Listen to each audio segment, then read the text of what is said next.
Hi, me again. I haven't done a video in a little while, mostly because things around here have been pretty crazy. And I wasn't really going to talk about it, but I think it's important to the overall topic of today, which is going to be how just because you've done something the same way forever doesn't mean you have to continue doing it. And just because you feel like it's your only choice doesn't mean that it is. So today's kind of about fate and how you can change what you think is your fate. Lately, my life has been a delicate balance of my emotional well-being and my physical well-being. I was in a car accident in September, and I'm still having some pretty serious side effects of that accident, just neurologically. And so I've been trying to see a neurologist and get an MRI done, and they're not for a few months. The same day I found out that one of my medications is having a supply issue from the manufacturer, and it's a really important medication for me. I don't push medications for everyone. Obviously, not everyone needs them, but my life before and after this medication were night and day, so I didn't really know how I was going to survive without it. So on the same day, this delicate balance that was my emotional health and my physical health sort of crashed to the ground, so I felt as if my entire life just sort of crumbled beneath me. And I had a really hard time pulling myself together. I went to work, and I was at work when it happened, and I just sort of click-clacked away while I was working and just cried, and then I came home and just cried, and it was a pretty hard day. My husband was away again. He was away for work, for training, about an hour and a half away from home, so he couldn't do much to help, unfortunately, and so I was by myself. And the fact that I made it through that, I really want to say it was a miracle, but it wasn't really. It was me. I'm the one that did it, and I have to give myself credit for that. I've always, well, not always, but for the past couple of months, I'm almost 5 months perch-free, which is insanely amazing. And I've been saying for a little while now that it has to be something really big to make me go down that road again. It has to be something really big, really bad, and I couldn't even imagine something that would force me to go down that road again because of how strong I was feeling. But as soon as I was in this situation, I felt, this is it. If anything's going to take me down that road, this is going to be it. So I obviously was pretty terrified because I didn't want to relapse, but I also felt really weak and really vulnerable, and just I didn't know what to do with anything in my life. My whole life just felt unlivable because I couldn't do anything, and I couldn't do anything about the fact that I couldn't do anything. And so I called a friend, and she came over and sort of helped me out. And sort of as a side note, it's really important to know yourself and to know how to get yourself out of really hard emotional situations. For me, for instance, after my friend sort of got me out of the place that I was in, I sort of realized the steps that she went through in order to, well, not she, but the steps that we went through in order to bring me out of where I was. For me personally, and this might apply to other people, and if it does, feel free to use my insights. But for me, when I get really upset, I tend to contain. I don't cry if I can help it. I don't let anything in or out of my body. It's like a barrier goes up and everything just sort of squeezes in and just stays contained, like glue just sort of holds me together. And of course, to be out of that, you have to sort of slowly break that down. And the first thing for me is talking. Even words are really hard to get out when I'm so contained like that. So sometimes I literally have to spit words out just to get my mouth moving and air flowing in good quantities in and out of my body. So the first step was talking, which obviously I did. I called my friend and told her that I needed her help. And the second step is, for me anyways, is drinking, because I don't want to drink anything, I don't want to eat anything, I don't want to do anything except hold this together. And I feel as if I were to speak or drink or breathe or eat, that my whole being would just shatter. So the second thing I did was I drank something. She and I made some tea. which was really helpful. It's an amazing tea. I'll probably talk about it later, but it's amazing tea. It's called Easy Now. It's an organic tea, and it sort of is every herb that can possibly calm you down is in this tea, so it's a great choice. But drinking something helped to break down those barriers that I have as well. And then the third one was obviously to eat something, because the sooner you do that, the easier it's going to be, and the longer you push it off, the harder it's going to be, because your eating disorder will get in there and try and control that part of you. But yeah, so I made it through, and I really, really didn't think I would. So I feel a lot stronger for that, and I just have to realize that, yes, my friend helped me get through, but I'm the one that did it. I'm the one that did it without compromising my recovery, which is phenomenal. Absolutely phenomenal. And if anyone else had done this, I would be singing their praises, telling them how great and strong and amazing they are. So I need to sort of sing my own praises for a minute too and give myself some credit. But the main sort of, I don't know, idea behind this story is that in any other time, if this had happened, I know exactly how I would have responded. I would have restricted. If I did eat anything, it would have come back up. Chances of going out and over exercising are extremely high. I know exactly how I would have dealt with this previously. And those are all sort of ways of me helping contain things and not letting that barrier down. So yeah, I know how I would have dealt with it, and everything in my existence, everything in me was telling me that this is what I had to do, because this is how to survive. It's really just survival instincts at that point, and you have to sort of challenge your instincts and say, okay, I know this is how I used to do it, but if I don't do it this way, I can still survive it. There's more than one way to survive, so give yourself a challenge, and next time you feel that overwhelming need to go back to eating disorder behaviors just to survive something, remember that it's not the only way to survive it, and in the long run, succumbing to your eating disorder really does harm you a lot more than it helps. Right in that moment, it helps, and it would have helped. I know that I would have felt so much better, so much faster if I had just gone through the motions of my disorder, but it's okay. And now I feel better about myself because I didn't succumb to those. So stay strong, basically. Someone once told me sort of a metaphor for it, and it's like you're rolling marbles down a hill made of sand.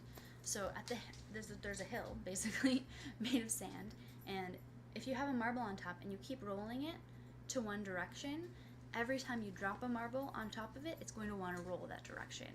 And it's so hard to force the marble to go the other way down this hill because it's worn in. It's so used to going one way. And it's the same way with your disorder. You're so used to handling things in one way. That's the first place your brain is going to go to when it comes to, what do I do? I restrict. What do I do? I purge. What do I do? I exercise. What do I do? I eat. Like, it's, depending on your own disorder and your own past, it's almost going to be an automatic reaction because you don't know what to do. So your brain says, I know what to do. I'm going to restrict. I'm going to purge. I'm going to insert symptom here.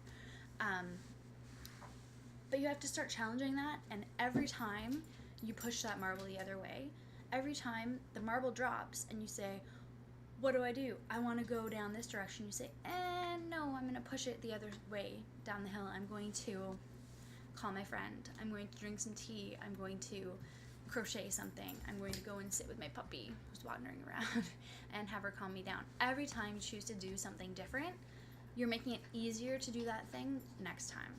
And eventually, the marble going down the hill, it'll be really entrenched going the other direction, and hopefully, at one point, you won't even want to think about disordered behaviors. So if something drastic happens in your life, you say, oh God, what do I do?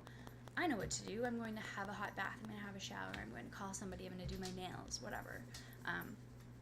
So it's really important that every single time you make that choice, the right choice anyways, because you feel now Like, you have to do something a certain way. But the more times you choose the other way, the easier it's going to be to choose them. So kind of holding on to that, hoping that one day I just won't even think about going back to restricting or purging or anything. So I feel pretty good about that. And it used to happen so quickly for me. I didn't even think there was a second when I thought about whether or not I would be symptomatic. I just thought, my husband's away, he's not here for a meal, I'm not going to eat. It's just the way it is. I ate a scary food, I have to purge. Just the way it is. I thought that everything was just sort of fate. Everything was previously ordained, and I had to do it because that's the way it had to be.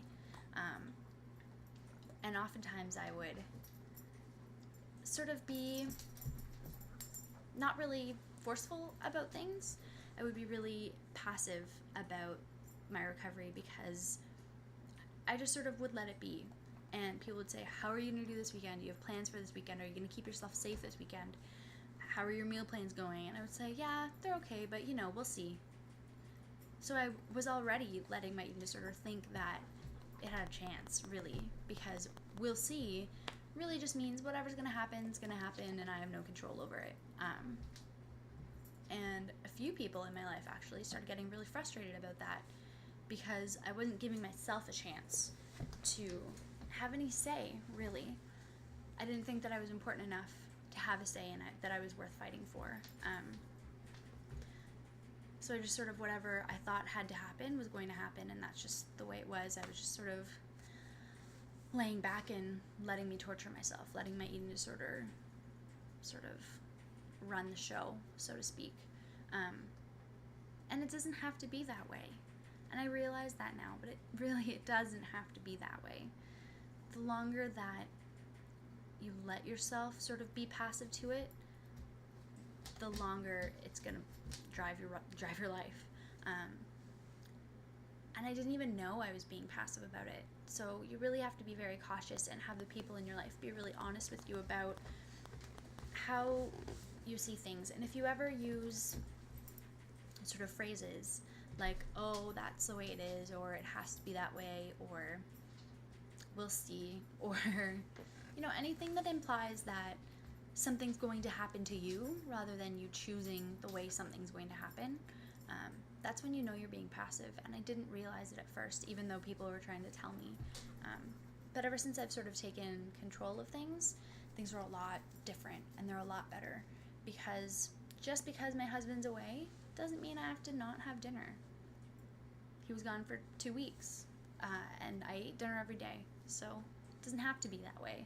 Just because he's out of the house doesn't mean I have to purge whatever I've just eaten. Just because I ate something that is a fear food doesn't mean that it has to come back up. Just because, I don't know, I'm alone doesn't mean that I have to let myself torture me. So it's a really hard thing to think about, and it's a really hard thing to keep in mind, that you are the creator of your own destiny, and you are worth it. You are worth fighting for. And if you don't think it at first, think about the people who think that you're worth fighting for.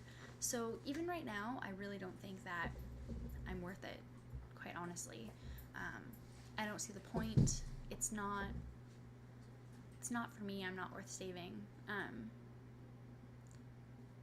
But thankfully my husband has his headphones on, or he'd probably come in here and yell at me, because I know that he thinks I'm worth saving. And I have friends who love me and they think I'm worth saving. And I know that if my children were ever to watch this and hear me say that they would be really devastated, because one day, I hope anyways, I will be their whole world. Me and my husband, we will be their everything. We will be their family. They will look up to me and him. And to think that if I had a hero and someone I was looking up to and someone who I really admired, and I found out that they didn't even think they were worth their own admiration, I would feel so devastated, because I love them so much. And I don't want my children to feel that. I don't want them to feel sort of ashamed to be loving of me because I feel ashamed to be loving of myself. So yeah, I'm not really doing it because I think I'm worth it. I'm doing it because other people think that I am, and other people will think that I am. And I'm hoping that one day it'll rub off on me, and one day I'll think that I'm worth it too. So I don't know how I got onto that tangent, but it's really hard to make these decisions, and it's really hard to continue going down the right road. And sometimes you don't even know what that road is, but you just have to keep reminding yourself of where you want to end up and whether or not this is conducive to getting to where you want to go. And for me, I have a very clear idea of where I want to go, and I don't let myself get wrapped into it because I will just go spiraling. But in that moment, I kind of remind myself, no, being X amount of pounds is not going to be conducive to me having a family. It's not going to be conducive to me keeping my job and keeping my job happy, really. I know that they would have a really hard time if I were to leave because there's a lot of stuff that I do there. And I know that they would be really sad if I were to go because, I don't know, I feel really welcomed there. So it's pretty great.